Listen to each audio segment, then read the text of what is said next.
first time in 6 long months. We appreciate everybody joining us here 6 to 8 p.m. Monday through Friday on 1620 The Zone when the sports schedule allows.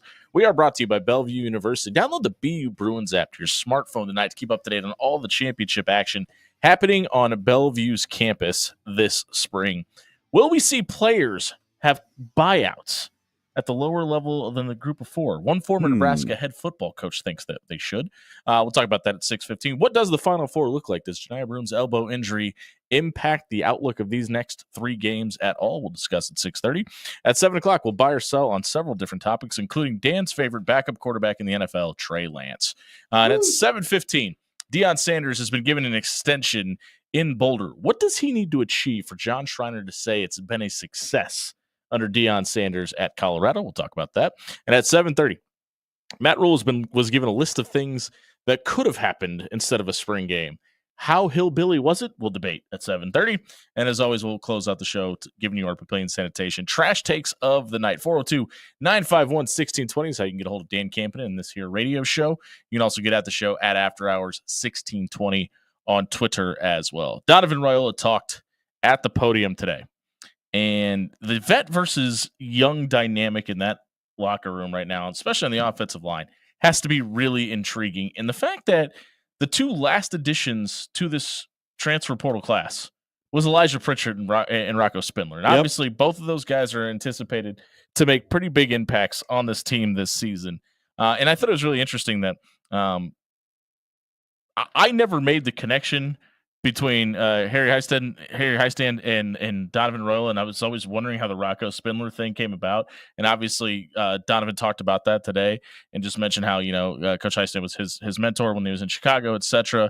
And just that natural connection there kind of let Nebraska kind of get handed a pretty good offensive lineman on the way. And it's very convenient. But for the Sam Sledge, Grant Brickses of the world to be intertwined with Elijah Pritchard and Rocco Spindler, who come in late into the equation, and then you throw in guys like Teddy Prohaska and Turner Corcoran that are basically de facto coaches right now because of their injury.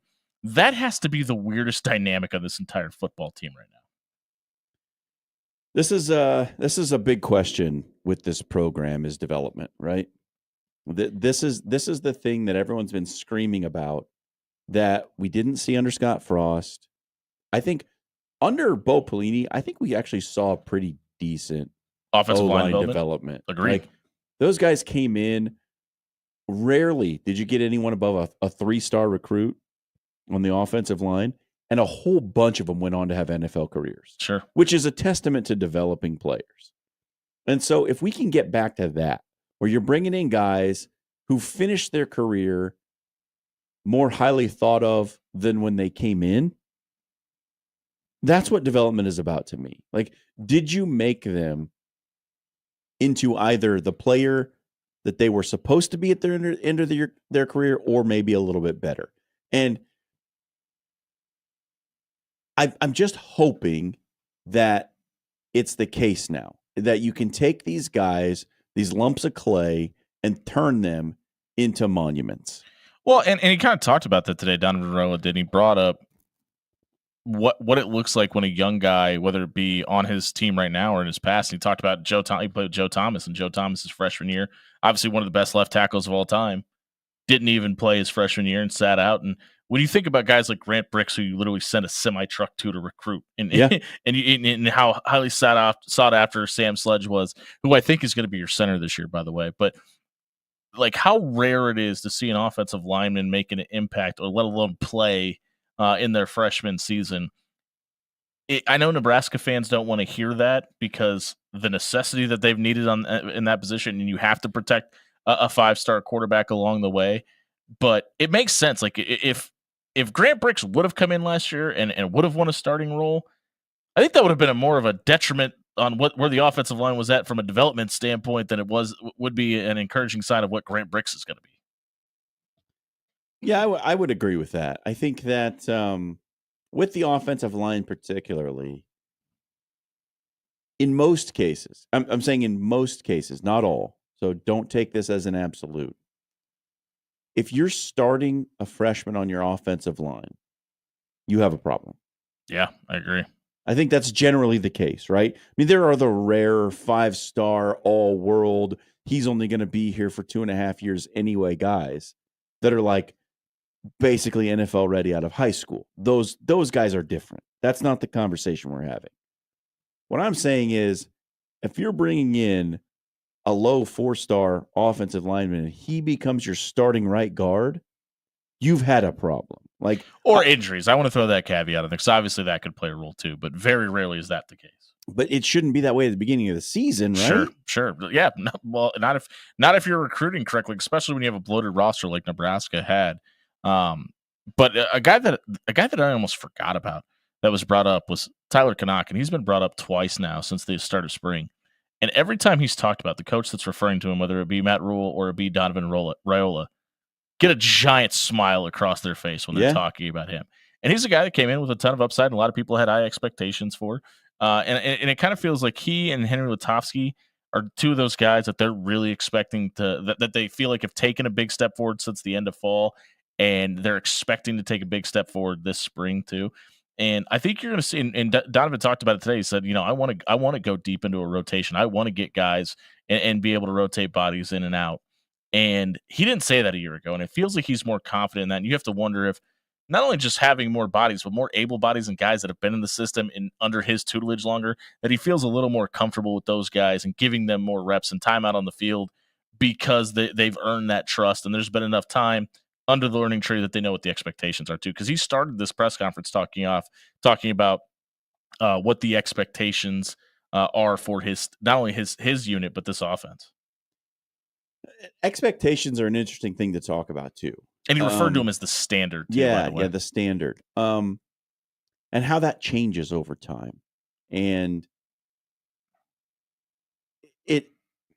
when we started this thing with Matt Rule, I think that there was this very clear, like, year 1, year 2, year 3 trajectory.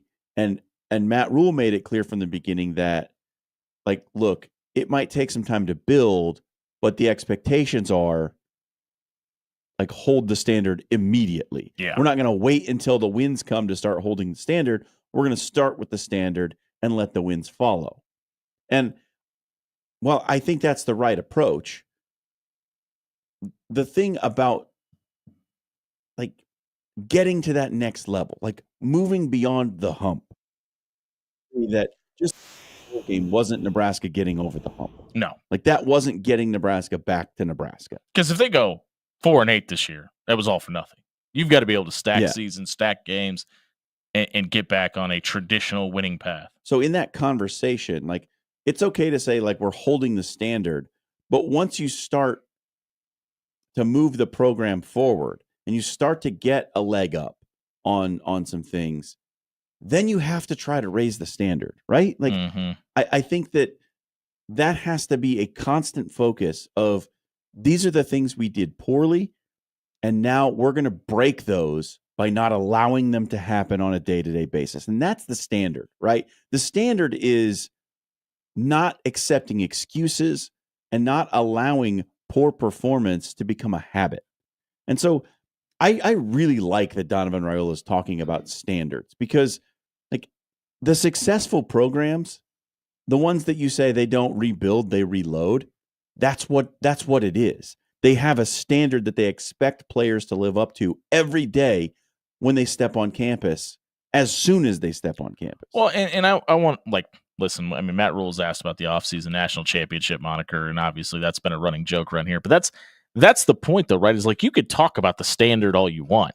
You can have a standard set. You got to live it. You've got to live it, and you've got not only got to live it, you got to hold everybody else around you accountable to said standard. The reason I bring that up is because that word, the standard, was thrown around when Nebraska had things rolling, and then we didn't really hear it at the podium a whole lot after that.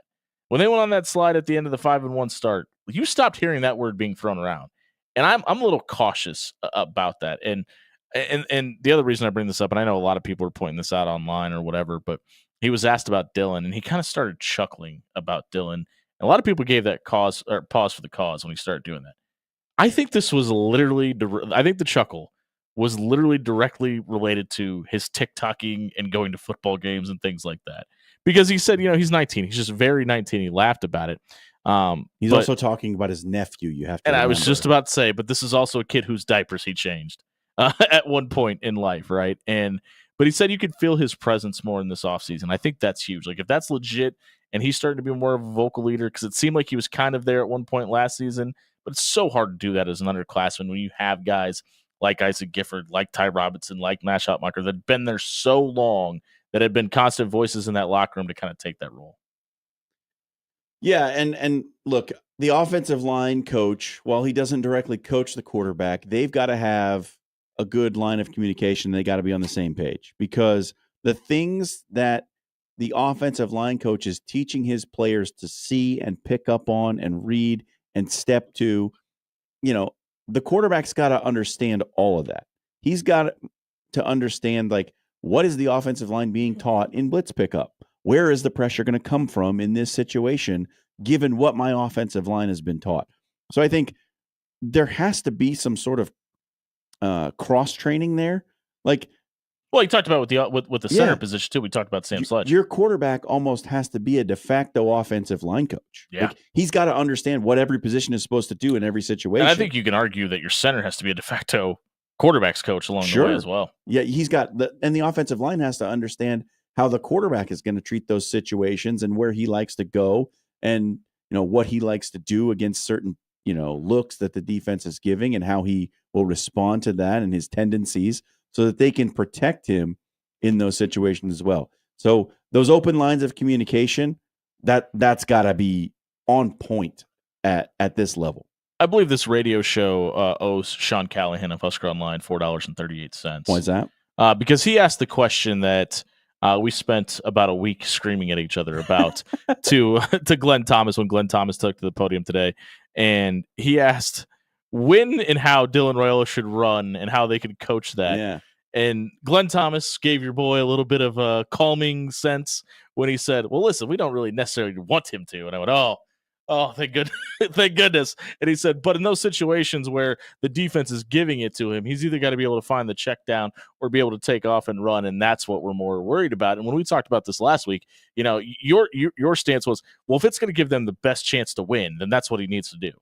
But I also caveat that with, I don't know if that's the case that's given true. the offense. So, and when we were lockstep there, that like, listen, if there are 11 defensive players on the field and all of them are 35 yards down the field, yeah, you should probably take off and run. Like, which I think we're both in agreements with. But I think, and the reason I was so adamant about it and so hesitant to say, yeah, this is something we need Dylan Raiola to do, was because of how vocal Matt Rule was about wanting the quarterback run game to be a part of this offense when they had Jeff Sims. Yep. Like he almost brought it up every time he spoke.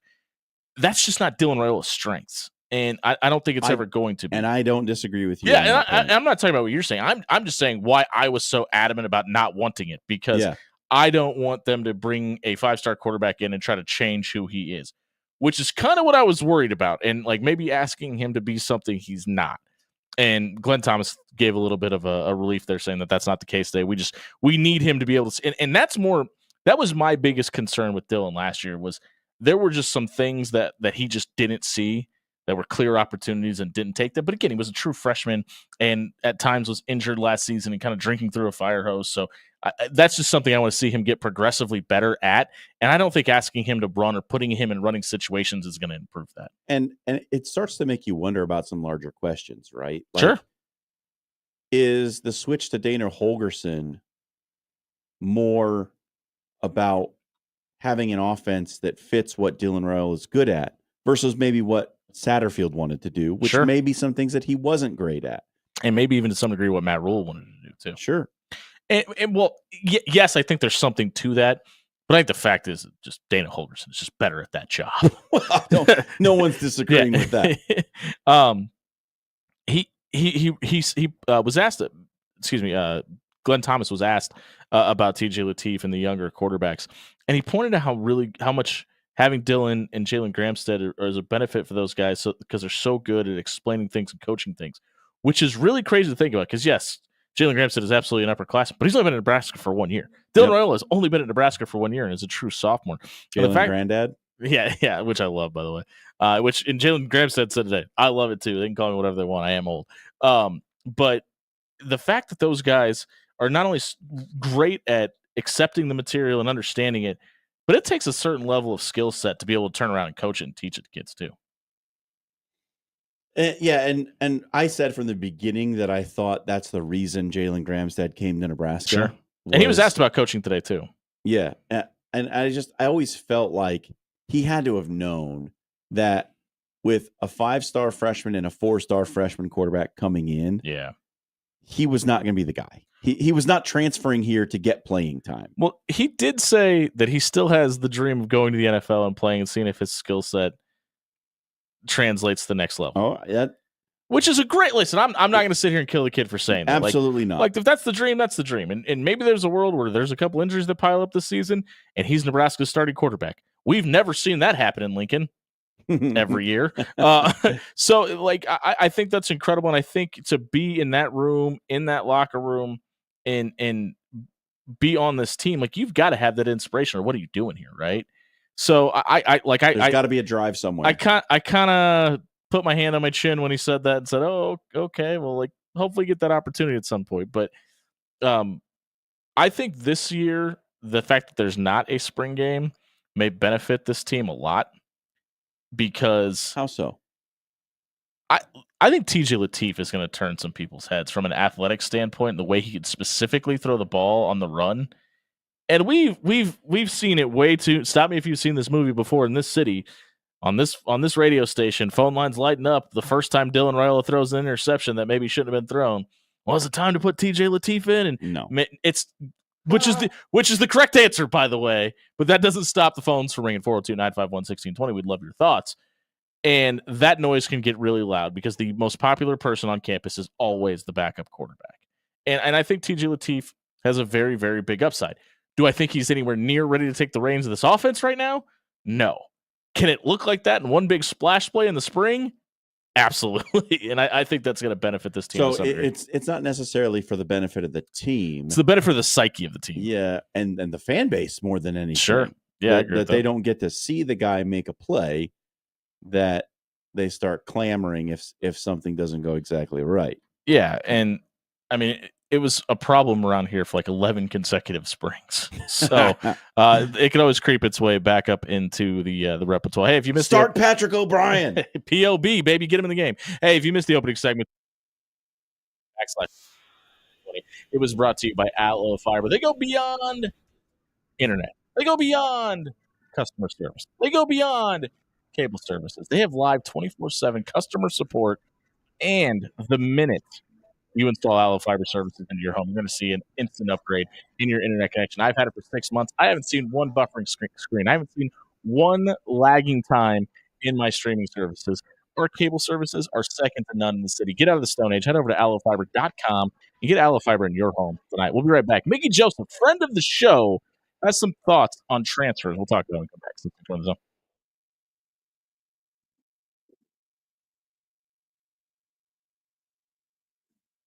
Are you ready? Small dance. You better be, because it's wedding season. And those bells are going to be chiming. The songs are going to be playing. The wine is going to be flowing, just like the veil from the bride's head. And you don't want to show up to that little dance looking like a schmuck. Get yourself to 78th and Dodge. Check out Jerry Ryan Clothing and Sportswear. I'm John Schreiner. I'm here for Jerry Ryan because they are here for us, and they are here for you. They understand at this time of year, you've got events that you're going to go to. Maybe it's some sort of spring event at the kid's school. Maybe it's a wedding. Maybe it's some other fancy work dinner you got going on. Whatever it is, you want to look the best, you need to get a great fitting experience from Monier the Tailor right in the middle of the city you live in. Jerry Ryan Clothing and Sportswear is going to get you fitted and give you the best suit that fits you right and makes you look great for your big event. Don't show up to the little dance with some minor league suit. Go for the big. Get yourself to 78th and Dodge. Jerry Ryan Clothing Sportswear. For 50 years. your Omaha area forecast from the Godfather's Pizza Weather Center and KBTV News Watch 7. Calm with filtered sunshine for your Thursday evening. Temperatures going from the lower 50s into the middle 40s during the evening hours. Overnight, more clouds coming in, but temperatures only dropping into the lower 40s outside. Now, through the day tomorrow, temperatures will rise into the middle 50s outside. Showers in the afternoon. I'm meteorologist Luke Vickery. KBTV News Watch 7.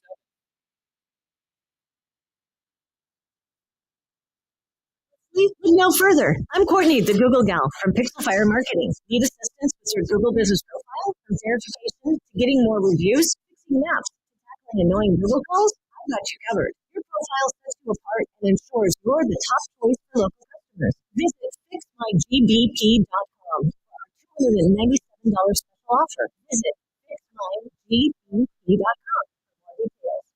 Temperatures rising outside, don't let them rise inside. Controlled Comfort is your go-to for all things residential and commercial HVAC. Schedule an appointment today to get your AC checked out before summer gets here. Don't forget to make sure that your filter gets changed too. Head over to controlledcomfort.com and get the details on their annual maintenance plans today. For all your home and Control Comfort is here to please. Control Comfort keeps it under control.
$6.25 on a Thursday night on the After Hours Lounge, brought to you by Bellevue University. Head over to bellevue.edu, register for classes, and become a Bruin tonight. Almost fought through that. That was a sneeze for Yep. anyone that missed it. Mickey Joseph spoke today. He's now the head coach at Grambling and gave some thoughts on if his players are poached. And now Mickey Joseph was very upfront and said, hey, listen, if a Power 4 or a higher level school comes and offers one of my guys compensation and I can't match that compensation, they should absolutely be able to leave the program because coaches have been doing it for years. And he was so adamant about that statement. He said, let me repeat that. Coaches have been doing it 4 years. And obviously that's 100% true. But Mickey's thought was, and I thought this was interesting because so many people have been like, I have the answer to NIL and transfer portal. We're going to give them contracts. That's going to fix everything because nobody has ever backed out on a contract ever. But Mickey Joseph made a great point because coaches, when they leave, they have buyouts. Yeah. And if you're the Ohio States, the Oregons, the Alabamas of the world, and you're going to treat the Group of Five or the FCS like a lower level school and like a feeding program, you should treat it as such. Like a minor league. And if they're going to be your G League, you should be giving them money for compensation for taking their players. Because I don't know if you know this. If the Timberwolves have a player in the G League and the Lakers want that player, they have to buy out that contract. Yeah, and it costs money to do so. But I think this also gives a way to benefit and raise all tides because you're probably going to be benefiting an athletic program who then has the ability to go spend money of their own, and it just becomes an economic system. Right. Now, this isn't the best time to be talking about economic systems, but you obviously are benefiting everybody by doing this. You're giving a young man a better opportunity. You're giving a young man a better pay. You're giving a young man a better paycheck, and you're helping out a school that maybe not producing cash flow at the level that they need to sustain their program. I mean, it might also convince some schools to stop just convincing every player to jump in the transfer. I think it's the only way to portal. slow it down. I do. But we're missing step one. Sure. Step one is the contract. Mm-hmm. Because I don't know how, unless there's no buyout without a contract. Unless the NCAA steps in and says every player has a standardized buyout, which is kind of silly because not all players are created equal. That's what makes the game great. You know, if you go on to college football 25, not every player is just a 75 overall with the exact same ratings. Like, players are different and different positions are higher demand and different skill sets and all of that. So I don't know that there could be a fair, like, standardized buyout number that it could just be a percentage of whatever your NIL deal is or revenue sharing is. Yeah, but then it's standardized and every player is worth the same amount. Yeah, well, so I mean, I always try to think of this in outside terms because it's got to make sense in the rest of the world for it to make sense to me, right? And if you in the rest of the world, if you have a contract with a company and another company wants to poach you, they have to buy out your contract. Right. So what I was going to say is the other reason I like the other support, this portion of it. And I'm not saying this is the way it needs to be and this is going to fix everything, but this is, I think, the best option that I've been presented so far. I truly believe that with a contract and with a buyout option, because it also gives the player an out too. And I think in any kind of contract that you sign or agreement you sign, there always needs to be an exit strategy because sometimes things just go wrong. Yeah. And listen, we always talk about, well, we've got all these coaches that promise these kids this and that, and they're not delivering on it. Sometimes you show up to college and life's a little bit too difficult, and you need a little bit of hand-holding to get to certain positions because you've never been on your own in your life. And a lot of these kids come in that have been kind of sheltered by mom and dad, and that's or by a coach or somebody in their life that tells them they're the best thing since sliced bread, and they don't put in the work afterwards because they've just always been great because they've been the most athletic person out there. So with that being said, it gives the school an out, it gives the player an out, and it gives everybody an exit strategy if things aren't all sunshine and rainbows, which it very rarely is. But to your point, it also gives the portal a reason to slow down. Yeah. One of the things that I take from English soccer and European soccer for that matter, that I really like is in most like high profile players' contracts, there's a number written into that contract that says if another club comes in and offers to purchase this player's contract for X amount of dollars, the club cannot say no. Then it's sure. Totally up to this. It's like a minimum amount that the club is willing to risk putting the player on the open market for. And I like the fact that it's transparent in that way. But the other, I don't know if we'll ever see that in Americanized football. Especially at the college level. But I think I like the fact that it also gives the player the opportunity to go to the university and say, here's what X is offering me. And it brings it to the table, right? Because now it's just, hey, I got this guy in my DMs and they're offering me a bunch of money. Can you give me a bunch of money? It puts a dollar amount on it. And I think it'll, as we learned in our last commercial break that sometimes communication isn't always great. Maybe that somebody's expecting something without putting the information out there and just assuming the other person knows that. And I think a lot of times in these conversations, I mean, I've talked to a couple of coaches that have flat out told me, I got guys that come up and just say, hey, X and Y offered me more money, so I'm leaving, without asking, can you match or beat this? And I know we want to get rid of agents, but that's what the agents are supposed to be there for, right? Like a lot of these kids aren't getting the right information or communication to maybe some of them don't even know, hey, maybe I could go back and ask for more money without throwing my name into the transfer portal. Yeah, and the reason I think agents in college sports are gross. I don't know that they're entirely gross. I wouldn't go that far. I'll say gross. They're gross. But the mission of the college football team and the mission of the agent are not aligned. It's a great point. The mission of the agent doesn't get anything unless the player gets something first. So they're incentivized to get them to leave. They're incentivized to get them to leave for a higher dollar amount because that affects their own pocketbook. Sure. Now, here's what I'll say. Is that there's maybe something written into like a letter of intent for each player that says, here's your buyout number. And the school and the player would have to agree on that number that triggers an automatic conversation with the player. Do you want to leave to this other school or do you not? And then the school would have like no ability to block that, right? You know what else if it's written into that initial conversation, then it's out in the open. Everybody knows. And then other schools know, like, if you want to get this kid to transfer, this is what it's going to cost you. You know what else this kind of does that everybody wants to talk about, but nobody wants to admit they're doing? It brings, quote, tampering to the forefront, too. Oh, yeah, because you're going to have to offer the school the money. And it's because it's happening no matter what. You're not going to be able to stop that because there's just too many outlets in which it can happen now. Like the fact that I think Mickey's onto something. I do, too. And I honestly think this is the best option we've been given so far that anybody's come up with. And we'd love your thoughts. Go ahead and check in for the night shift and punch the clock with Tommy, Theo, Captain, and the boys tonight. Give us your thoughts on this as well on the YouTube comments or on Twitter. But I'm not saying this is what we need to do. Put it in place now. But I don't know if I've heard a better alternative to this because what he's proposing, and he didn't say everything we just said. I think we just kind of talked through it a little bit, brings everything that was in the dark to light.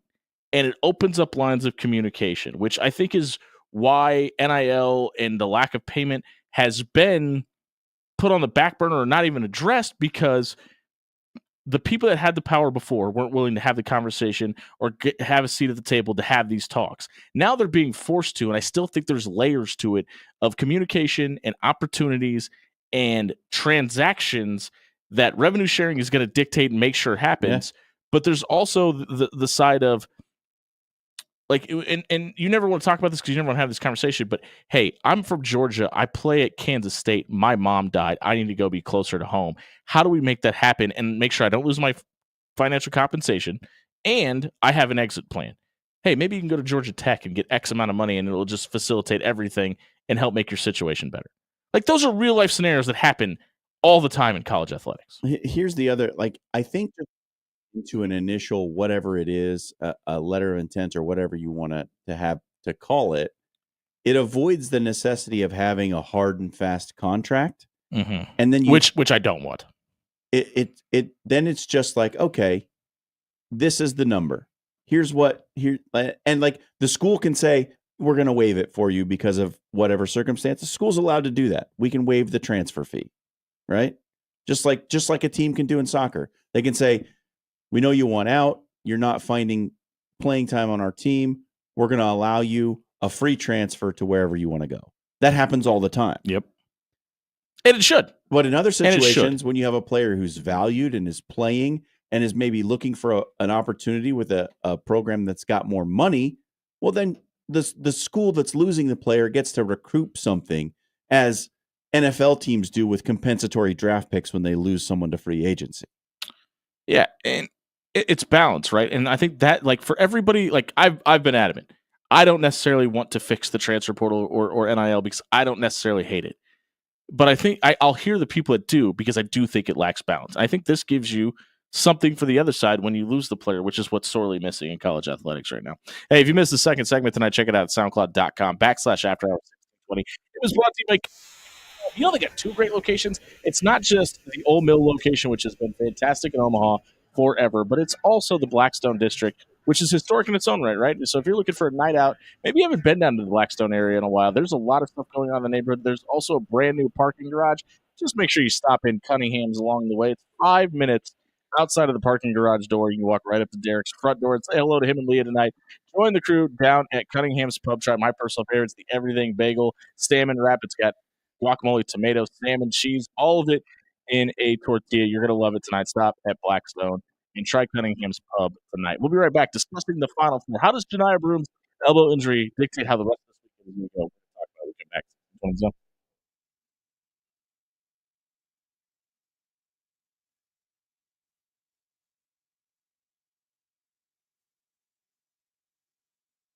Hey, folks, some people call me Johnny Law, but those people also know that I am not a lawyer.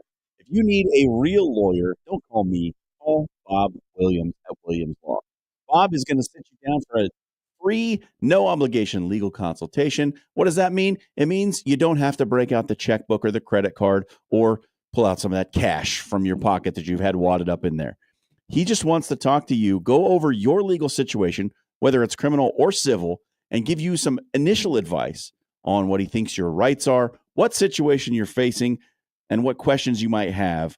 And he's going to get those answered. And if it's the right match and you feel like you want to work with Bob, he'd love to take you on as a client. But if it doesn't work out, you're out nothing. And you might even get a little bit of free advice along the way. So if you've got a pending legal situation, don't call me. Get a hold of Bob Williams at williamslawllc.com.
Championship weekend in men's basketball is upon us. This is the After Hours Lounge brought to you by Bellevue University.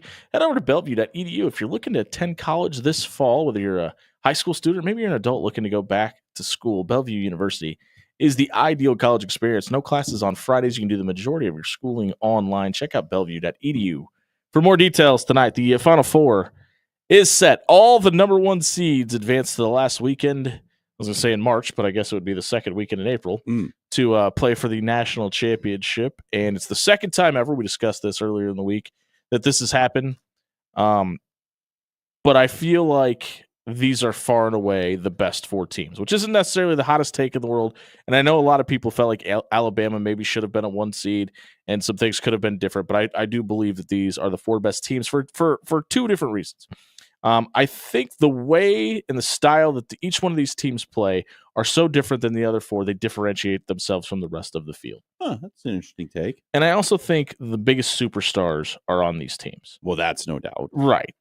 But that doesn't always happen, right? And that doesn't always mean that the number one seeds is going to have that available either. So it's like I've been very adamant about this. I don't think this is going to be a trend. I know NIL, the transfer portal, is allowing some of the richer teams to stockpile talent.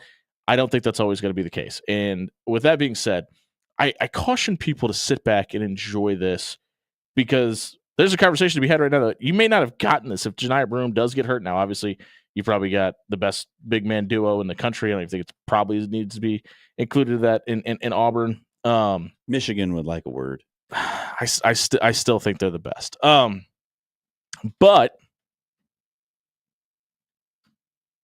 this is so rare that I think instead of griping and moaning about it and saying Cinderella's dead, maybe just sit back and just enjoy the top four teams in the country getting to play against each other, because it's the gripe in football, right? We had it for so many years.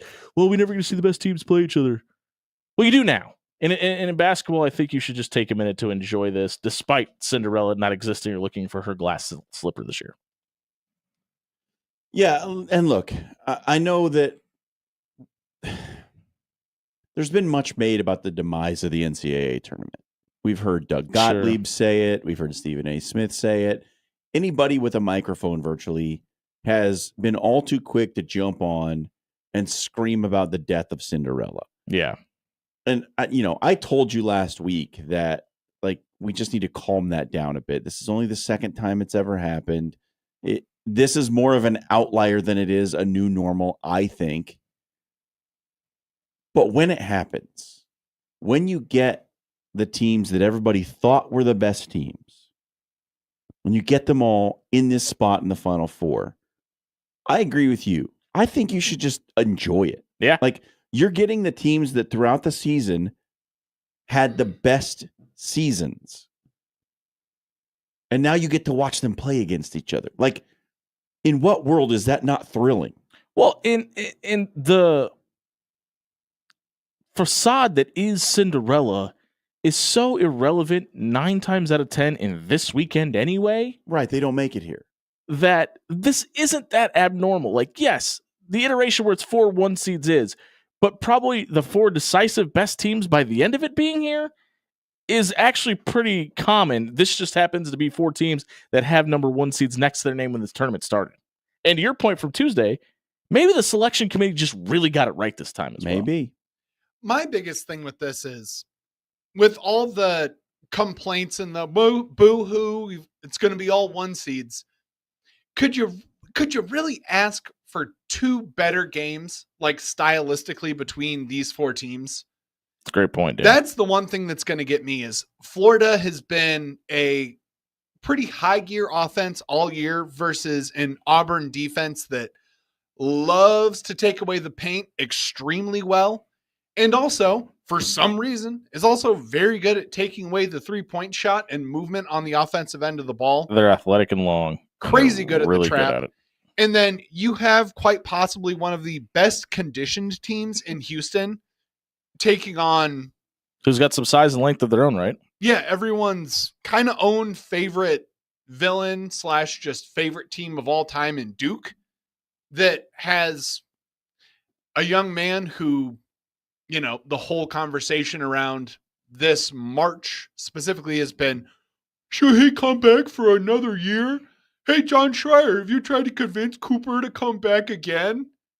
To which That's going to happen. He'll definitely come back. To which the outstanding answer from John Schreier has been, no, that's not a conversation that we have. If he wants to go play in the NBA, I'm pushing him to do that.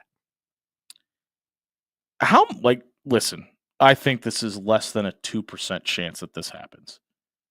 How much does it change the conversation, though? If somehow Duke were able to come up with enough money for Cooper Flagg to go, I really liked my time in Durham. And that decimal just moved to the right a little bit. The number that they would have to come up with. It's going to be a lot. But would be astronomical. Like, what do you think? $45 million? Easily. Honestly, that's probably the low number. Now, I shot way lower than that. If Duke came to Cooper Flagg and said, "Look, bud, we just won a national title. You could win 2. You could be an absolute Duke legend, win back-to-back titles." Well, he already is, but go ahead. No, he's not. Nope, he hasn't been there long enough. Duke has too many legends already for him to play 1 year and be an absolute lockdown legend. If he wins a national championship? Nope. Oh, I think he's in that discussion, absolutely. And they came to him and said, $25 million. I think he stays. Come back for 1 more. I think let me rephrase that. I think he entertains the idea of staying. Because he genuinely seems to enjoy his time in college. Now, probably get somewhere to 40 to 60 million reasons to not enjoy that anymore. Yep. But with that being said, I mean, not to continuously shamelessly plugging my podcast, but we just talked to Ryan Kalkbrenner on the Roll Jays podcast, and we specifically asked him why he didn't leave Creighton. And he talked about, you can't put a price on happiness. And I think for every guy that leaves into the transfer portal to get the next biggest bag, there's another guy just like that who's like, this has been, Ryan said, I never looked at myself at the end of the season and said, man, I wish Creighton would have raised more money for me this year. So he never said that in 5 years of his time in Creighton. And I wonder if you're a guy like Cooper Flagg or somebody that is of that high of a level where the money is probably so large anyway that you ever go, man, I wonder if Michigan State would give me a couple extra thousand. And maybe I'm completely wrong and off base on that. That is a conversation that's being had because at that level, it is probably more about the money than anywhere else. But if you're really enjoying it and you do value an education, and maybe your parents are like, hey, we want you to get a college degree. You go, well, I'm not making nothing, and I can get a McDonald's bag full of cash today. Maybe I stick it out and go for 3 years and get a degree. It would be so. Cooper Flagg to me is the most interesting situation. If he were to just to be like, well, yeah, maybe I will stay, because you're a consensus number 1 draft pick this year. It's basically already been written that whoever has the number 1 pick, your name is already written on their draft card. There are probably 8 NBA teams right now who are like, we're tanking for Flagg. We're not playing well so that we can get Cooper Flagg. How is that not going to be the same exact situation next year?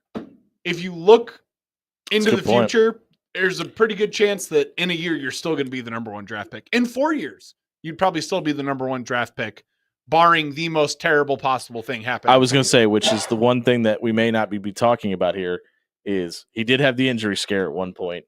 And when you have a star like the level of Juju Watkins go down too on the other side, probably giving little people more pause for the cause, and maybe maybe I need to get at her quicker to grab the bag too. And I will never fault anybody that, but it's an interesting discussion to be had. This discussion in college athletics in general is really interesting right now, because you've seen a few guys who have said, I could go to the NFL, but I'm making a mill. Yeah. And I think that's more commonplace in football than it will be in basketball. Sure. But I mean, for the basketball only schools, and Duke's not a basketball only school, but for some of the basketball only schools, AKA a lot of the Big East schools, you might see some guys who are like, well, they're giving me $750K. I'm 20 years old. $750K at 20 years old. A lot of money. That's going to feel pretty darn good. Living a college life. I mean, you're gonna. Some people call it the glory years for a reason. You're gonna feel pretty large on a $750K salary walking around a college campus. So it becomes a matter of comfort, right? Are you comfortable playing the college game for another year? Do you like the environment of going to class and playing basketball, or do you just want it to be about basketball? And that's going to be an individual choice, because I think in the past there would have been some guys who said, like, man, I would really like to stay in college another year, but I'm going to make $7 million as the seventh man on an NBA roster. Yeah. It's a lot of money. But again, I was going to say it comes back to morals. Not morals, life situations. Because listen, some kids are going to have to pay for mom's rent and take care of some stuff back home, and the only way to help their family out financially is to go to the next level. And I don't want to say that you have less morals or you have a lower moral character if you leave than somebody that would be willing to stay, because that's not always the case, because sometimes you don't have a choice. It's almost never the case. Yeah, right. Yeah, that's a great point. But if your situation is at a point where you don't need NBA money, I would encourage every one of those kids to stay in college. Mm-hmm. For sure. Because you get the education board, and you're going to get life experiences that you're never going to get, especially in an unrealistic situation like the National Basketball Association. The other thing is, like, you have a chance to grow up a little bit, because good point. A lot of times we see guys who go into the professional sporting ranks who are not used to having that kind of money around them, and it gets them in trouble. Like, they get into, like, look at John Morant, for goodness sake. Like, you think about all the athletes who are bankrupt at the end of their career because they spent way too much money when they were young, because they didn't know how to deal with it, because they weren't grown-ups when they got this big bag full of money thrust in front of them. Mm-hmm. If you have a chance to grow up, because it's not a real situation. You can never flourish in that situation because it's not reality.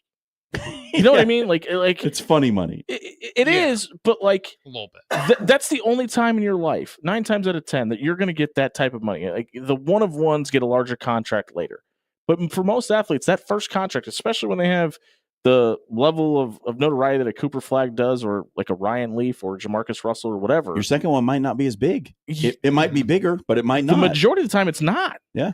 Because I mean, only certain guys end up working out. Hey, if you missed this segment, check it out at soundcloud.com/after-hours 1620. It was brought to you by Controlled Comfort Heating and Air. I had lunch with Tony and the crew today. We had a conversation about all the changes going on at Controlled Comfort. Listen, it has been in business for 60 years, and they're changing some things. You know, it's going to stay the same: customer service satisfaction and making sure you have peace of mind about your HVAC unit. How do you do that? Head over to controlledcomfort.com and sign up for their yearly maintenance appointment plan. They're going to make sure that your furnace filters are getting changed when it's supposed to, and you can have peace of mind not only about your AC as it warms up outside, but make sure your furnace is ready to go when it starts to get cold again as well. Check out controlledcomfort.com for more details tonight. What's trending on social media? Dan Campion tells you when we come back. 1620 The Zone. Will you just... Yeah. I realized what I did, and I went,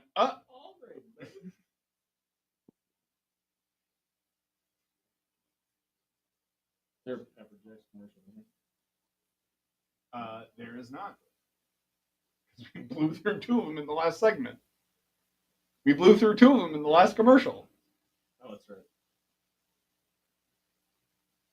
You may have heard tonight, but Pepper Jack's has got a brand new queso sauce. That's right, it's so good. We had to tell you twice tonight. We're not going to stop telling you about it. It is so good, you're not going to regret it.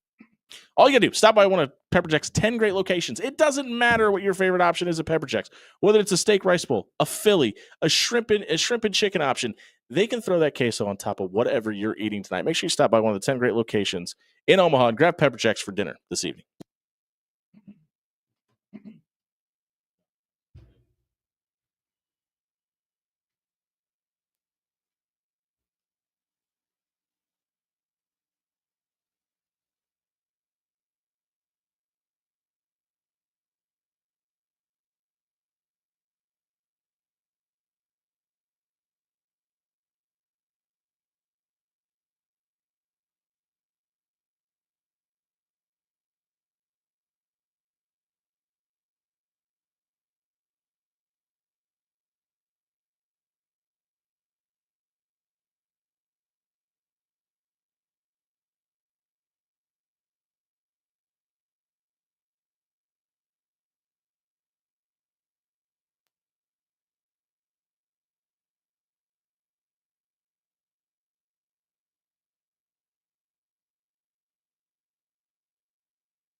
Wrapping up the first hour of the After Hours Lounge here on 1620 The Zone, brought to you by Bellevue University. Download the BU Bruins app to your smartphone tonight. I got to ask you guys before we get to the social media soundboard.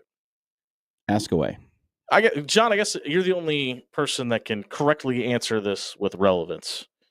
You're a dad of a son. I am. If he throws a pitch to you, Yeah. you let him feel good about throwing a strike, or you swinging for the fences and bat flipping on him? It's a bomb all day, my friend. Okay, there you go. That's what Freddie Freeman chose to do today. His son was working on a little T-ball action, throwing dad some pitches, and Freddie Freeman just let's just put it this way: his son left one hanging over the plate, and Freddie made him pay for it and let him know about it too. So, As he is wont to do in many an MLB game. yeah, I don't want to talk about it. We did that to the Yankees. Dan, what do we got? What else is trending on social media? Well, we're going to actually stick with baseball because Jimmy, your beloved Yankees have I guess now he's become a beloved player for the organization, Jazz Chisholm. If you know anything about Jazz, he likes to keep his Jazz Chisholm Jr. accoutrements jazzy that he has on the field. And Michael Kay and Paul O'Neill, the broadcasters for the Yankees, Paul O'Neill knows a thing or two about Yankees baseball. had some thoughts about his attire last night.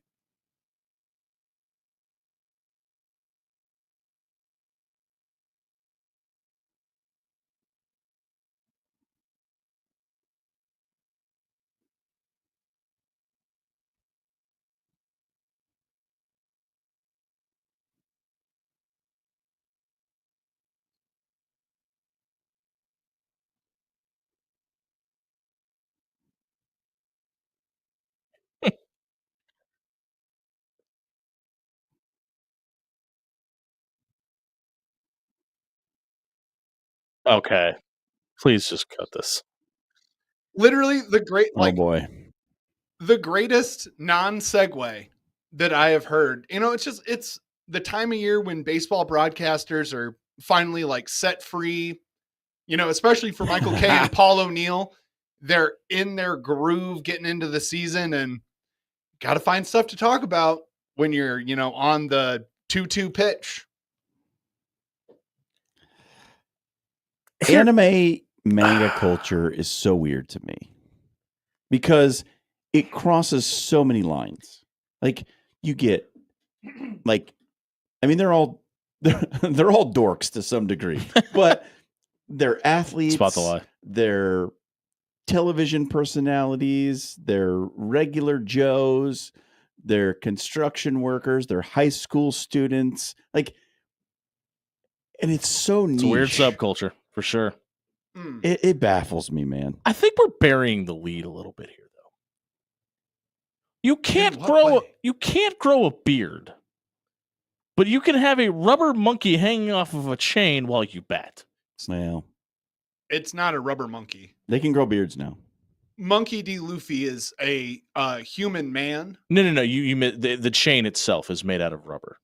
No, What the chain are you character talking has about? the properties of rubber. He has he is Oh. able to stretch. Sorry, I thought he was describing the chain No, itself. No, Monkey D. Luffy is the name of the protagonist in the anime One Piece. He has the properties of rubber, so he like has, you know, he'll punch people and his arm will extend like 100 He's feet. Dhalsim from Street Fighter. I was thinking more Mr. Fantastic. A little bit, yes. But you ever wonder But he why? got his powers from eating the devil's fruit. Do you ever wonder why I occasionally pick the social media soundbite instead of letting Dan do it? This is what Still- interests me. It's to avoid anime conversations at 6:45. Hey, Would that you put- rather listen to the Houston Cougars basketball team running or a man using the F word while a turkey hits his windshield? I've seen that one. That one's pretty good. Actually, yes, Dan. If the option is to hear a man say the F word while a turkey hits his windshield, I want that every time. I don't even care what the other options are. Unfortunately, we're on an FCC controlled airwave right now. Yeah, there's a beat button. Hey, if you missed Pirate radio. If you missed the social media soundbite tonight, check it out at soundcloud.com/afterhours1620, where you can always hear a man yell the F word while a turkey hits his window. It's brought to you by Pixel Fire Marketing. If your business needs help with social media marketing, website design, or online advertising, check out pixelfiremarketing.com tonight. They're going to put your company at the top of search engine optimization and make sure you're showing up on websites that maybe have your competition on them. Check out pixelfiremarketing.com for more details today. We'll be right back, buying or selling on flying turkeys here on 1620 The Zone.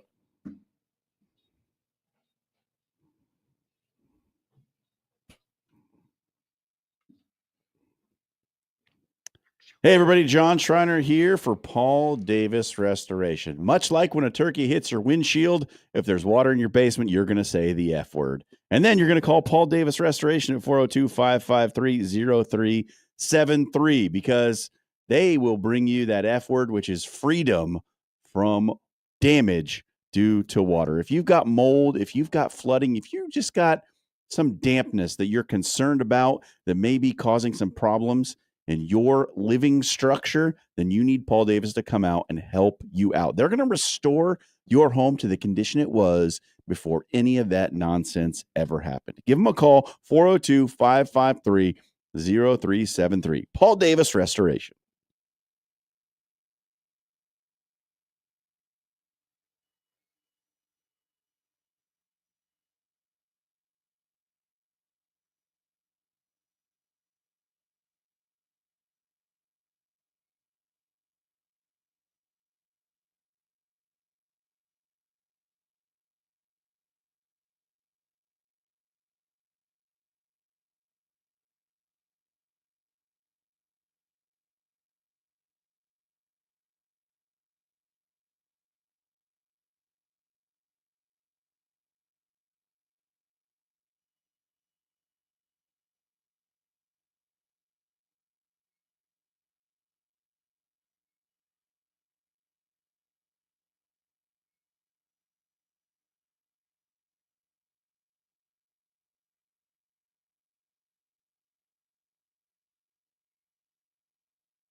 Top of the second hour here on 1620 The Zone, brought to you by Pyramid Contractors. Head over to pyramidroof.com. Set up a free estimate on your roof, your windows, your gutters, your siding. They can replace it all. Check out pyramidroof.com and get a free estimate tonight. Dan Campinen has buy or sell on the docket for us tonight. Dan, what do we got? I just Holy want to crap. congratulate Yes, I Dan do. Campinen for bringing us back with With Bad style. Religion. What style? Bad Well, of Religion course. is one of my favorite punk bands. Oh, and you should see the T-shirt that I have that I bought like a giant Bad Religion patch, and I was like, I have nothing to put this on, and so I just put it on a Carhartt T-shirt. I'm And I was like, yeah. surprised to hear that Dan Campen, good Catholic boy, is a bad religion fan. Can I ask a question that nobody in this, other than the three people sitting here, is going to care about real quick? Sure. Mhm. We've had a variety of places that our bumps are coming from. Is that fixed, or are we just playing Russian roulette right now? Oh, 50% Russian roulette, Okay. 50% I'm good with it. stuff that I've loaded up. Let's just continue to do that. Let's do a good mixture. It's been it is, I will say, a little behind baseball here. When you are creating a rotator in our system, it is a bit of a crapshoot to try to get everything in there, because you have to download the song, and then you have to put the song into our audio program, and then you have to add it to the rotator.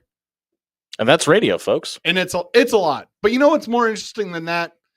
Seems like the Trey Anything Lance era else? in Dallas has come screeching to a halt. I spoke too soon. That's not more interesting. The Cowboys have traded for former Tennessee Volunteer and Michigan Wolverine, Joe Milton. Milton was drafted in the 6th round last season. He played in just one game for the Patriots. Buy or sell, you feel better about the Dallas Cowboys backup quarterback situation now. Dan, do you want to answer this question for me? Because you know how I feel about this question. Jimmy feels great about Yeah, it. He listen. loves the fact that Trey Lance is somewhere else. Yeah, if your backup situation is Trey Lance and you have the option to get anybody else and you do get that person, I automatically feel better about your backup quarterback situation. I absolutely buy this. Trey Lance, famous 3rd pick in the draft. We don't talk about that. I saw Revisionist history, Dan. some stuff on social media today about people saying Dak Prescott pack your bags. Call your real estate agent is what it actually said. Yeah.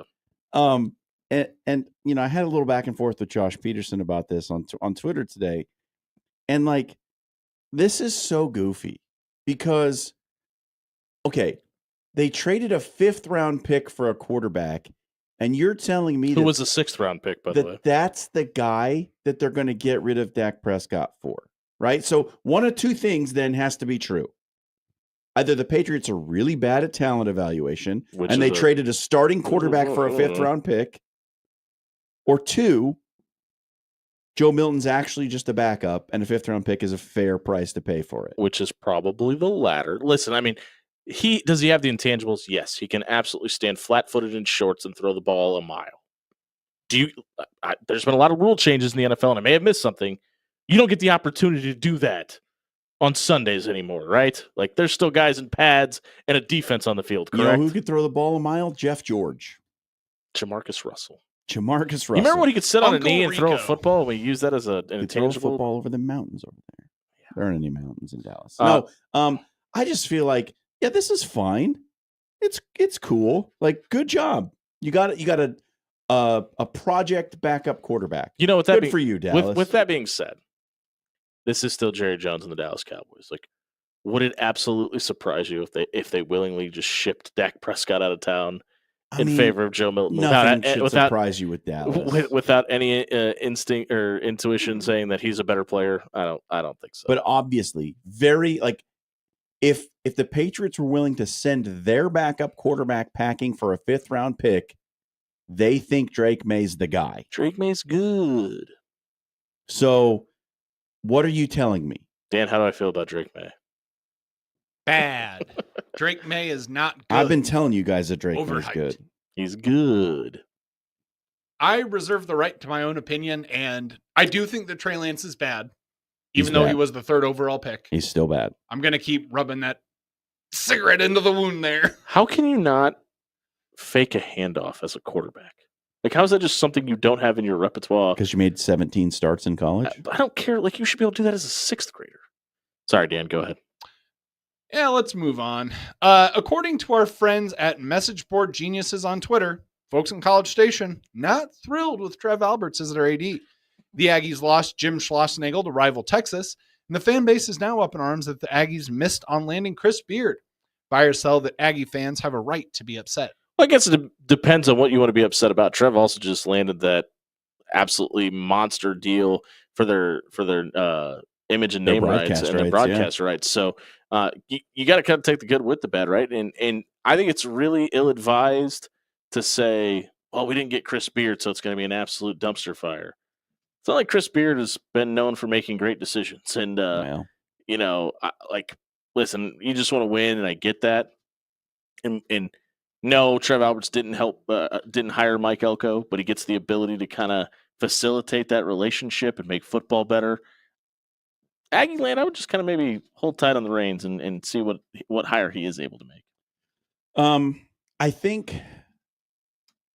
I mean, and obviously this is a message board post, so it's probably not representative of what the fan base as a whole There's actually a lot thinks. of them, though.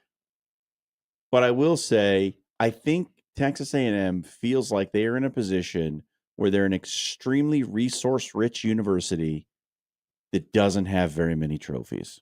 That's a good point. And when that reality continues to just truck along, where you have a university that spends a ton on its athletic department and seems to get, high-level players at every sport coming in every single year, and they just continuously underachieve and don't win titles. I mean, the defeatist attitude sometimes is warranted. Sure. Like there's no proof in the pudding. The proof of the pudding is in the eating, and Texas A&M isn't eating anything.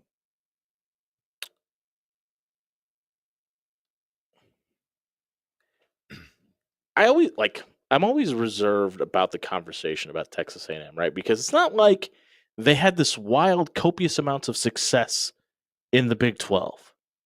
So why all of a sudden did we expect them to go to the SEC and have all this success? I don't think we did. But it feels like their fan base did, right? Well, their fan base expects them to be great no matter what they do. But they really never have been. True. But again, it's a resource-rich program, athletics program, that doesn't produce trophies. You know what the definition of insanity is? Well, Doing the same thing over and over again, expecting different results. Let's just put it all out there right now. Number one, they should be super mad that they lost Jim Schlossnagle, especially in the way that they lost him. and like- losing him to Texas is a little extra salt. Yeah. Yeah, and that's terrible. You shouldn't be so mad about the Chris Beard thing because You Kind of a never, weird thing you to never be- had him to begin with. Kind of weird thing to be mad about. his situation was so good in Ole Miss, and their SEC, they're backing up the Brinkstruck to his, front door and saying, just go ahead, pick out what you want. And I don't But- like the sentiment about Mike Elko because I think he overachieved in year one. Mm-hmm. I agree. Well, no, he just didn't have anything to do with hiring. He wasn't the AD when he got hired. Sure, I wasn't. but the post also said that Mike Elko's a bust. Oh, Did it? yeah, Dan didn't read that. I did not. No, I didn't. see Maybe this. it's a different one that I saw Okay. about the same topic, but But let's just overarching thing about Texas A&M. It's a cult. Texas A&M is 100% a cult, and it draws everybody into it. Anyone who's a Texas A&M fan believes that Texas A&M is the greatest place ever. They have their own senior boots. They have that dumb yell leader thing. Love it. by the way. They're gonna feel the way that they feel no matter what. So nothing that we say and nothing that anyone outside of Texas A&M and Lubbock, are they in Lubbock or are they in College Station? They're in College Station. Station. Lubbock is Texas Tech. Ah, thank you. Lubbock. Which, by the way, was the answer to that question about who Ole Miss was playing in that video. Was it Tech? Yeah. Good job. I will say this though, Dan, just to push back just a little bit. I think every fan base to some degree is a cult, though. So Yeah, but there's clarity in some of these cults. sure. Like at least Nebraska fans, like we're in a cult, but Yep. we like can scratch the outside and see like where the other cults are a little bit better. Ooh. At Texas A&M, you have to do certain hand signs based on what year in school you are. Oh, something about white gloves. Dan, what do you got for number 3? Number 3, Hey, whoop! the Las Vegas Raiders have reached a 2-year, $75 million extension with recently acquired quarterback Geno Smith. Buy or sell, this extension means that the Raiders will not draft a QB in the first round. I buy, and I think it's a mistake. Oh. I think Geno Smith has probably outkicked his coverage a little bit in Seattle. I don't know if that roster is set up to help him succeed, and I think you need a contingency plan sooner rather than later. Yeah, I think it's a sign that they're not going to draft a quarterback. They still Hashtag have, save Brock Bowers. like, they started Aiden O'Connell a few times last year and the year before Officer that. Farva. It's just, it feels like they're settling on Geno and they're okay with Aiden O'Connell being the backup, and they need wide receiver help really badly. Yeah, it felt like a really weird time to give him that extension. Right now, Jacoby Myers, a person named Trey Tucker and a person named Kyle Phillips. That's who your wide receivers are in Vegas. That's not good. Yikes. They need a wide receiver in the first round. Dan, what else we got? That's fair. Nebraska has now lost to Creighton and Omaha in baseball this season. We know Mason McConaughey, the Huskers Friday night ace, is out for the year with a throwing arm injury. Buy or sell that McConaughey should buy Will Bolt more time? Yeah, I mean, it's going to depend on, like, if this season continues on the trajectory it's on, I don't care if the rest of the team gets hit by a bus. It ain't going to buy Will Bolt more time. Like, they've got to win. And at some point, injuries don't matter, even if it is to your ace and your Friday night pitcher. Because here's why. They're losing in the midweek. It's not like they're losing on Friday nights. They're losing in other situations. Yeah. It's just, it doesn't make any sense, man. Like, you'd come off a series win over Oregon State, A top 5 team.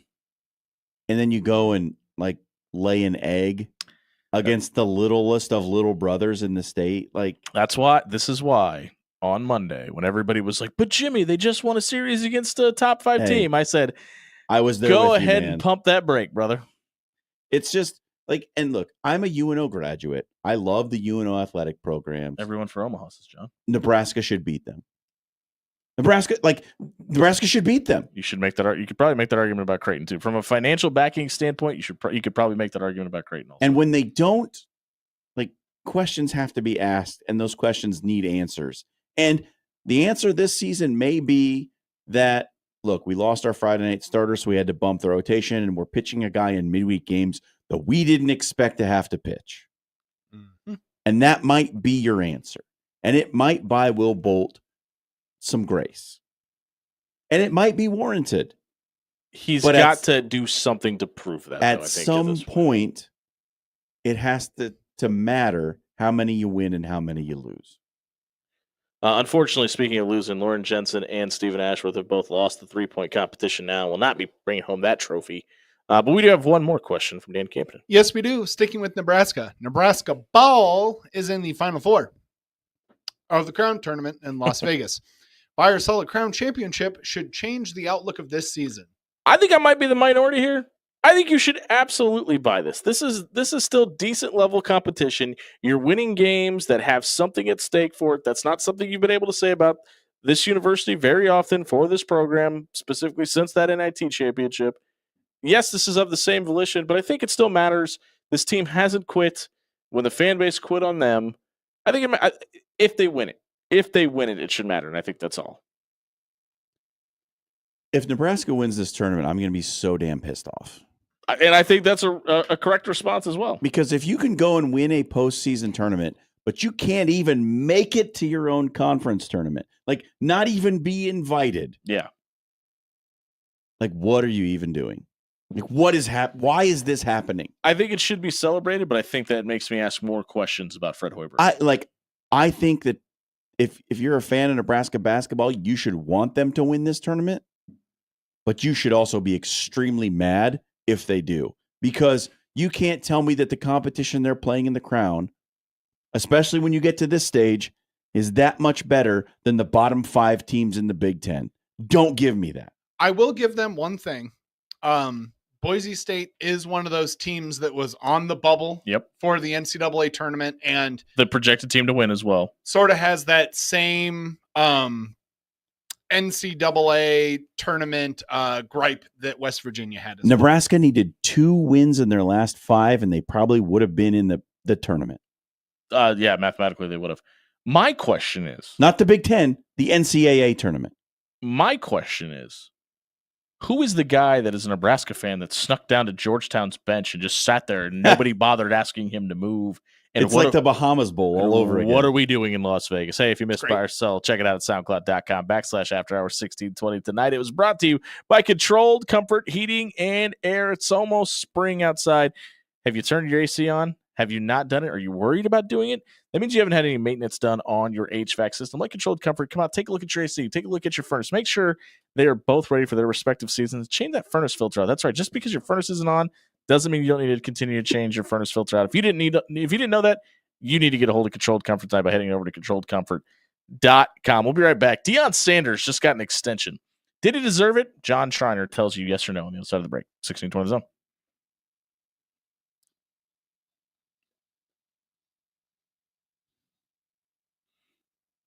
Hey, everybody, it's Jimmy Allen here for Bob Williams with Williams Law. We've just seen an uptick. Listen, it's getting nicer outside. Kids are going to get in trouble. If your son or daughter has been in a parking lot where they're not supposed to and they're doing some reckless driving activities or maybe on private property they're not supposed to, Bob can represent your minor in court. You know what he's going to do? He's going to give you a free, no obligation legal consultation for your time as well. He's going to sit down with you and your son or daughter, explain their rights, walk them through the process, and make sure you're ready for your big day in court. Head over to WilliamsLawLLC.com tonight or call 402-522-6317 and get your teen out of trouble tonight.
This is a very proper song to be playing after that conversation.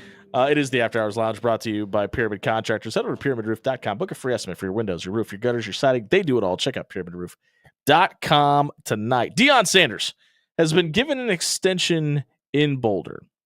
And it got me to thinking about a lot of things. Has he earned it? And I think he absolutely has. They have as many wins in 2 seasons as they did in the previous 4 combined. They actually have one more win than they did in the previous 4 seasons combined. And he brought them to relevancy. And that's got to be worth something. Now, has it equated to championships? No. Has it looked anything from a success level like it did at Jackson State? No. But this also gives the future recruits past the Sanders children faith that their head coach is going to be there if they commit to Colorado. Because obviously we've seen Colorado with Deion Sanders and Colorado without Deion Sanders. Looks like a completely different animal if he's not there versus if he is. And if you're going to invest in him, this is the time to do it. I think you've got enough proof in the pudding to do so. And I could be wrong about this. Maybe they fall. Listen, I was as skeptical as anybody. I said after the Nebraska game, this was going to be the end of the run. He was going to be gone after this season. I also thought if they even seen anything close to this success, he would jump ship for a better job. And he hasn't done that. He seems on its face committed to Colorado. And I think a lot of that is because Colorado seems committed to him, which I thought was probably going to be the most opposite thing that was going to happen at this point, especially if you continue to have all the attention and the lack of success. They're letting him film that television show. They're letting him go out and hire, albeit former professional football players, friends on this coaching staff, and it is working to some degree. Now, what does it look like without a top five NFL draft pick like Shedeur Sanders playing quarterback? And can you continue recruiting at this and level? a Heisman Trophy winner. Oh, yeah. By the way, you're also losing the Heisman Trophy winner. And can you continue to recruit at this level if things do start to slide? Those are all things that I'm interested and intrigued by, but I think he's absolutely earned this extension. Look, I've been a vocal critic of the way he does things, and I don't think that he comports himself in a manner that I would want the college football coach of my favorite team to do. I don't like his style, but that's a stylistic conversation. Sure. From a wins and losses perspective, he deserves the extension. I'm not afraid to say that. Now, what does success look like going forward? That's a question you asked. You got to win a game that means something. Sure. But hold on. Do you? Yep. Because, and I guess it depends on the fact that he got this contract after year 2 and getting him into the top 25 and at least in the conversation for contending for a Big 12 championship, yep, I think earns him this contract. Yes, it does. I don't disagree. Now, that's why I don't think you needed to in these 2 years. With your sentiment over the next 3, that's where I start to have that discussion. That's my point exactly. Over the length of this extension, you got to win a game that means something. Because when they had a chance to lock themselves into a spot in the Big 12 title game, they lost to Kansas. A team that at the time... You put some respect on Lance Leipold's name. ...was scuffling. Like, they lost to Kansas at a time when they shouldn't have. Agreed. And that was a game that meant something. That could have projected them into the conference or the college football playoff. Could have, certainly could have. Now, and sorry, John, I don't mean to cut you off, but I want to make sure we draw attention to this. Dylan checks in and punches the clock on the night shift. Said, "See, I always thought the opposite. I don't really think Colorado cares that much about winning. I think they want the attention, the views, and the clicks." And that's a fair conversation to be had, but I think that's different in today's college football world, where you're going to get more money the further you go into the college football playoff. It has to be about winning now. Yeah, and this is my point exactly. That the eyeballs are great, like the attention is nice, win some games. Like wins and losses are what sports are about. At the end of the day, did you win or did you lose? That's what the fans care about. That's what history remembers, and that's what you will be judged by, aside from, scandals and those sorts of things. Sure. Yeah. I'll give Deion a little bit of credit, because when he came in, it was Coach Prime bluster and, I'm here to do this my way. If you're not one of my guys, get the heck out of the room, jump in the portal, blah, blah, blah, blah, blah. He developed Shedeur as much as he possibly could into an NFL draft pick, got Travis Hunter a Heisman. They're gone now, but they are still very high on this new quarterback that they have. And, far be it from me to give Colorado any flowers when they, do anything, but that kid, I've seen a couple of the spring practice videos that they've been putting out and that, the reporters for the Colorado media have been putting out. He's spinning that thing, and he's got a better arm than Shedeur does by far. And he's quite a bit more mobile. So it all breaks down to Deion Sanders is there. You talking about Julian Lewis? Yes. Yeah. Okay. Yeah. Make sure I Deion wasn't Sanders missing. is there, and he's getting this extension because of what he has done so far, and they're hoping that he has supplied himself with some building blocks.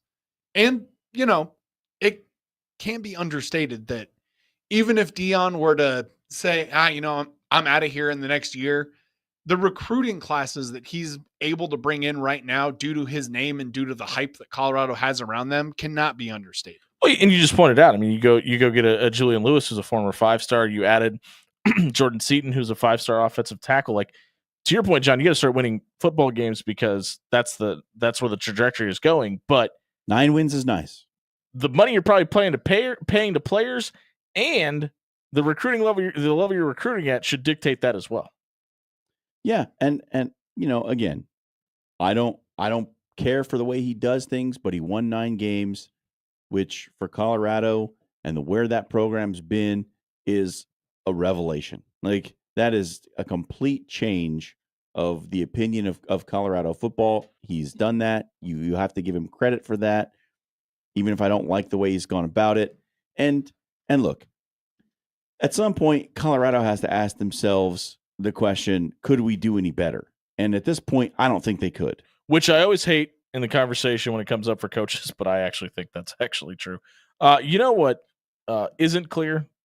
What the hell is going to happen for a spring game? We're going to debate that on the other side of the break. We come back. If you missed this segment, check it out at soundcloud.com/after-hours1620. It's brought to you by Jerry Ryan Clothing and Sportswear, the premier suit buying experience in the Midwest. How would I know that? I bought several suits from Jerry Ryan. They've lasted the test of time, as has Jerry Ryan itself. They've been dressing men in Omaha for over 50 years. They can trust you and the next generation of your lineage as well. Stop by 78th and Dodge. Work with John, Dan, Monier, the Taylor, Deanne, and Jake. They will all take care of you. There's always a friendly smile and a friendly face when you walk in to Jerry Ryan Clothing and Sportswear. Get your suit game right before wedding season gets here in 2025.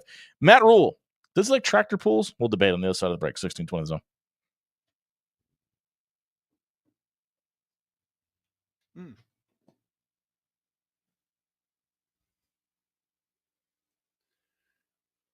Jimmy teased my read earlier, and I got to talk to you tonight about something extremely important.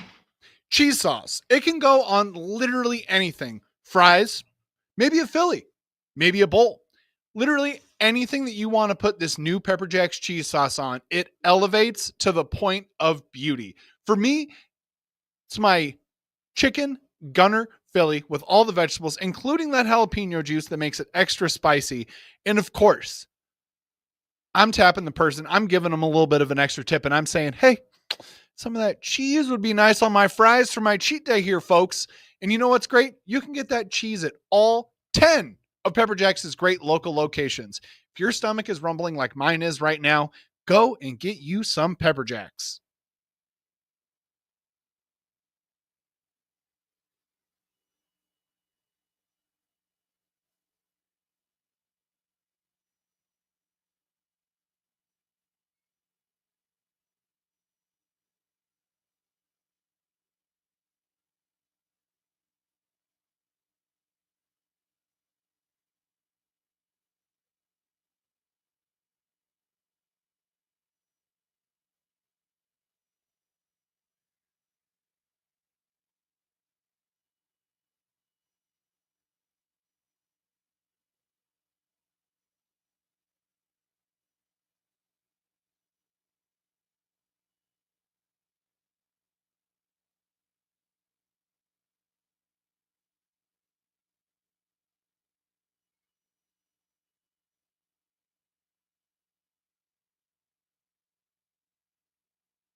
Hey, we got to give a quick shout out to the barbacks of the After Hours Lounge tonight. The night shift is punched in and dialed in. We appreciate everybody in the YouTube and the Twitter comments from Captain to Tommy, to Dylan, everybody that's chimed in tonight. We appreciate all of the kind words and the addition to our show tonight. You can always let us know what you think at After Hours 1620 on Twitter or on YouTube, where we are on ZoneTV.live. This is the After Hours Lounge, brought to you by Pyramid Contractors. Head over to pyramidroof.com, book a free estimate for your windows, your roof, your gutters, siding. They do it all. Check out pyramidroof.com. Tonight, we all know that Matt Rule has canceled the Nebraska spring game, but there will be something going on. Now, Matt Rule was presented with a list of events that could be alternatives to the spring game. Mm-hmm. Ripped off 30 of them. Maybe I'm the only one that cares about this, but does anybody else chime in on YouTube? I'll ask the YouTube yahoos in this room. Does it bother you when they show corn stalks on TV when they're referencing the Nebraska sports teams? It's become a meme at this point. Almost always.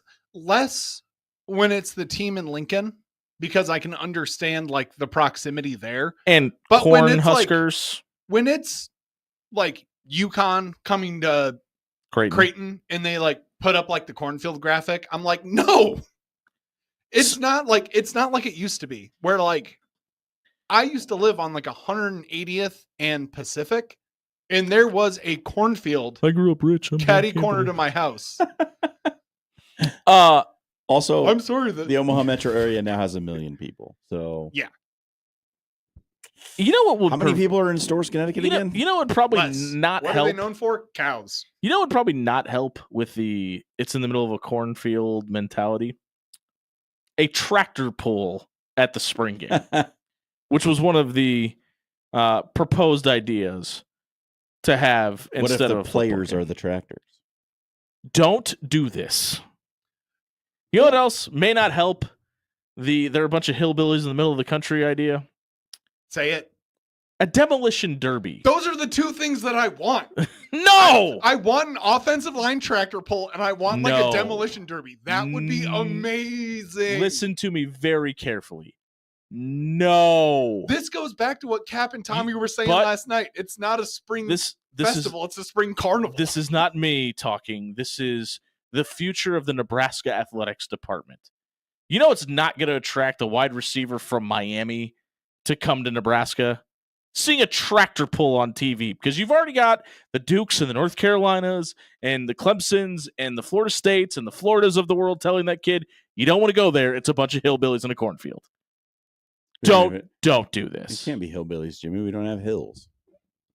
They don't know that. We all live on farms, and you got to ride a cow to school. Listen, One more redneck thing that we could have done. John Cook roping exhibition. yeah. Exhibition, excuse me. I know I kind of like that one too. So I know I know a former Nebraska player that was from out of state that was told by a head coach at a different school in a different conference that he would have to ride a cow to practice. Oh, come on. And I'm not going to say his name, but that was intriguing to him and one of the reasons that he wanted to come to Lincoln, by the way. That's a real thing. Why don't we have a muddy pig scramble? for the kids, we'll have mutton busting. It's like you have to worry about. Let's just make it a rodeo. Let's just do an It entire kind of rodeo. feels like that's what their thought process was. Well, gee, what are the other things we do around the state? We're not having a spring game. We're having the Sarpy County Fair. Which I honestly think I would rather have than half the stuff that they threw on this list. Now, with that being said, there were some pretty good ideas. Like I did think the alumni flag football thing could be interesting.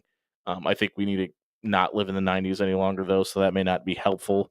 But does it surprise anybody that one of the things that was put on the docket that Matt Rule was okay with was dodgeball? Kind of feels like Matt Rule's a dodgeball guy, right? That's in line. That feels like Matt Rule. Were you surprised at all that he jumped in on Harper Murray's TikTok and kind of hit the robot and pop and locked it and just seemed perfectly fine doing it and seemed to do it in rhythm, by the way? He's from New York. Might be a soul. He might have soul, but he's not a soldier. He grew up in the 80s in New York. Like, breakdancing was a thing. Right? Right. But have you seen Matt? I don't I mean, I am a little surprised that he made an appearance on TikTok. He doesn't seem like a TikTok guy. That's one. But two, The dance, I was impressed. I'm Your boy's got some moves. I'm gonna say Harper Murray seems like a tenacious young woman, and I'm sure after seeing Matt Rule and the kids at the training table a lot over the last couple months, probably finally goaded him and said, "All right, come on, Matt. You did this whole thing about how you don't like your players doing TikTok. I'm probably the biggest TikTok star on campus outside of the track team. Come on, brother." It was good. I was happy he did it too. Let us know what you think. What would you like to see happen instead of a football game during the spring? Let us know at soundcloud.com/afterhours1620. Our segment tonight was brought to you by AX Plumbing. Home or residential, they do it all. Check out axpservice.com for all your plumbing, water heater, gas piping, backflow prevention issues. AX Plumbing is locally owned and operated. They'll leave your home or business cleaner than they found it. Check out axpservice.com tonight. We'll give you our Papillion Sanitation Trash Takes the Night. Spoiler alert, mine doesn't involve pig wrestling when we come back on 1620 The Zone.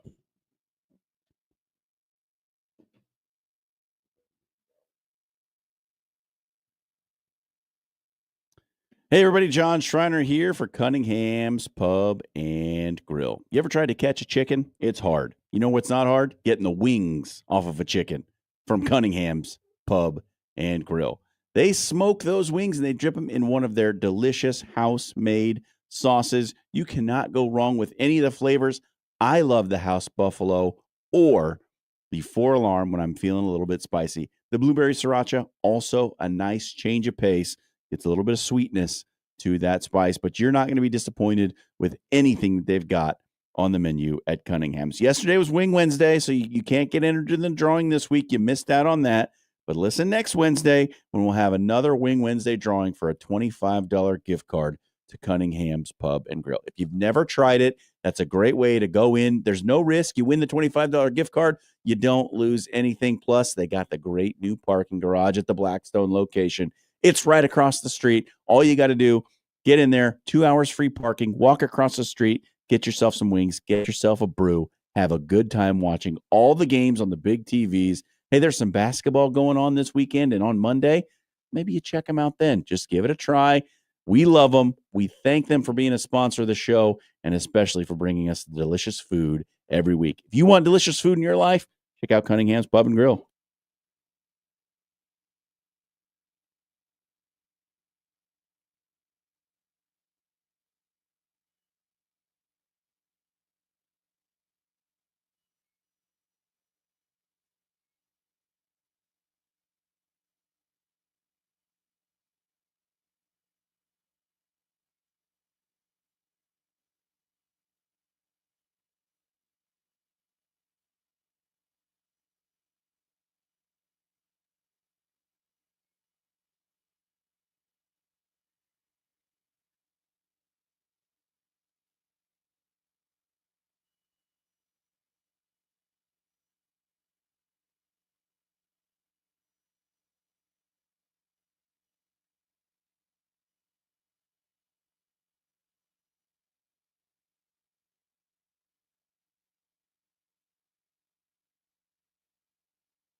Wrapping up the After Hours Lounge on a Thursday night. Thank you to everybody that joined us. We need to start having Thursday night shows more often. The whole night shift is checking in tonight.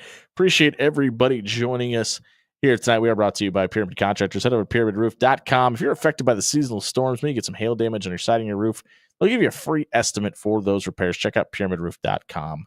Tonight, it's time for Papillion Sanitation Trash Takes of the Night. How this works, John, Dan, and I will all give you a hot take. We'll put a poll up on Twitter at After Hours 1620. Go vote on who you think had the best take. Whoever receives the least amount of votes will have the trashiest take of the night. John Schreiner, we'll start with you. Today, the Dodgers placed Freddie Freeman on the injured list after he slipped and fell in the shower. I think you just hit that home run off the sun too hard. Okay. It was an ankle injury for falling in the shower.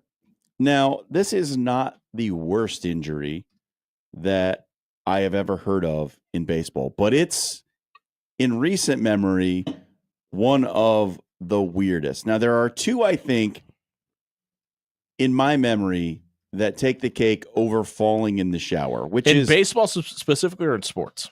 in baseball. Okay. So the first one that comes to mind is Joel Zumaya. Oh, yeah. Joel Zumaya had to miss a game because he stayed up all night playing Guitar Hero Correct. and strained his forearm. That one takes the cake. That's first place.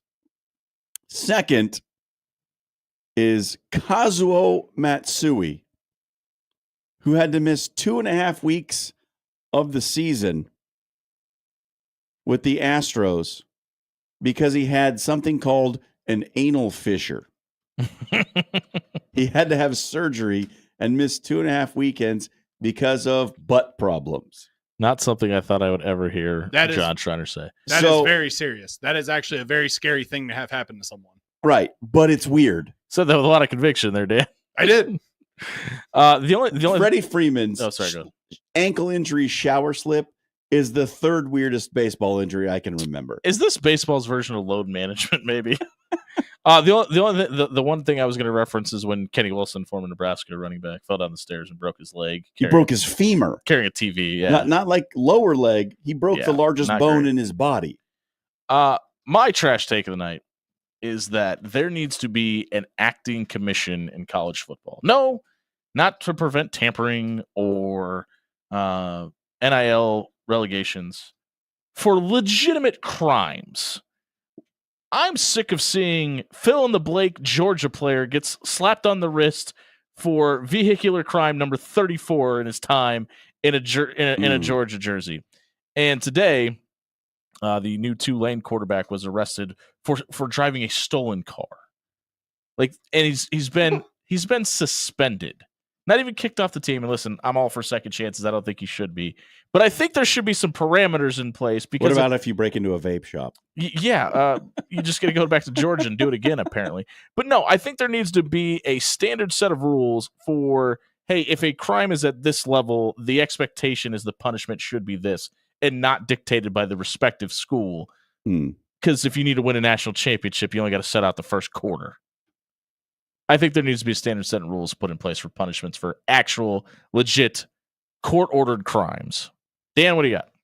Women, we're married to them. We love them. They're going to play basketball this weekend as well in that's the true. women's Final Four. My wife's not playing any basketball, Dan. Are you sure about that? Yep. Well, her loss, because she could be playing for Texas, South Carolina, UConn, or UCLA. I don't think so. And, well, maybe for Texas. You never know. Hold on really quick. What should I put for your trash take? Freddie Freeman has the third weirdest baseball injury. Freddie Freeman, ... weird. Okay. All right. Anal fissure. That's actually what you should. Please save that as a drop, by the way. I will. I actually just marked it. Nice. We are going to have just as good of a women's Final Four as we are a men's Final Four. Mm. Texas is playing some of the strongest basketball that they have played all season. They turned it on right in time for the tournament. I know they're a 1 seed. Come at me. if you want to on the internet, but Texas is playing really good basketball right now. Good for them. UCLA has been just playing within their system like a machine all year. And unfortunately, they have to go up against the angriest man in college basketball, Gino Auriemma, and quite possibly, not quite possibly, it will happen, your number one pick for this year's WNBA draft, Paige Beckers in the UConn Huskies. And I had the opportunity to ask Dawn Staley one question when she was in town for her speaking engagement with the Women in Sporting Conference. And I asked her, how much does it hurt to lose a basketball game in the NCAA tournament? And she goes, I haven't done it that many times. But I'm going to tell you, this is the year we're coming back and we're winning it. Chloe Kitts, Tahina Paopao, and that whole squad are absolutely cooking. That being said, go UConn. I need to answer the question that I've just been asked twice. And I think it's the question probably on everybody's mind. No, unfortunately, Freddie Freeman anal fissure is more than 25 characters, so we can't put that. That's John's option up on the poll. Hey, if you missed any of the show tonight, check it out at soundcloud.com/afterhours1620. It's brought to you by Allo Business. Is your company dealing with a managed service provider that's not giving you telecommunication answers, or maybe providing 24-hour local support from people right here in Omaha?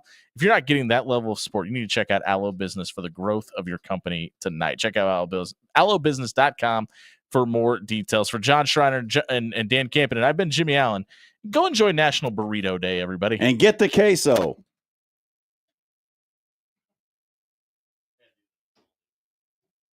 You got